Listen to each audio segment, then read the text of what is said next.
6 مندارم هەیە چار چیز و 2 کرد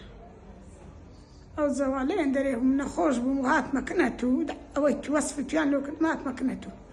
ئەتوش بە پوختەی لۆ کردم و ئیشەش چاکن لۆ کردم ڕەمە لە داک و باکتان بی لە هەموو خێرخوازەکان بیتن خوایە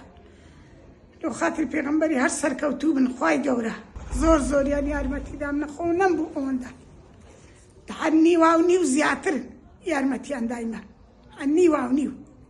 خەچی گەورە بۆ من 6 ساڵە بەو فتقەیوە دەنارم 6 ساڵ زگم ئەوەلی عملیاتیان کردم هاتمە دەرێ هەر لە هەنێوە هەر گوتم بلوکم لە زجیە نەمزانی بنی دڕایتەوە عملیاتی چی بێ سەروەریان لۆ کردبوو 6 ساڵم بە ئەوەی ناریم دوایە دنیام کردن وەسفتیان لۆ کردم و هاتمەکەنەت و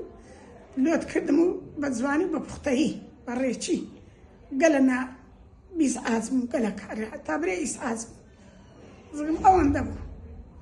هەر نەمدەزانی چ بکەم هیچ عیلاجم نەبوو ئەلحانش بە عەبوو دەرمانی پێشترێم هەیە بەخوای بە عەبوو دەرمان هەندەژیە لەو 6 ساڵێ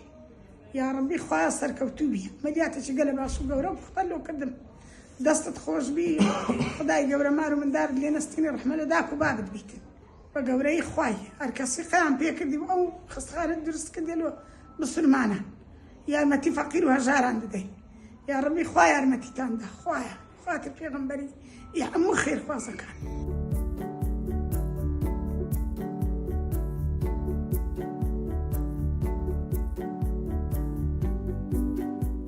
میهرەبانی دڵسۆزی و لێزانی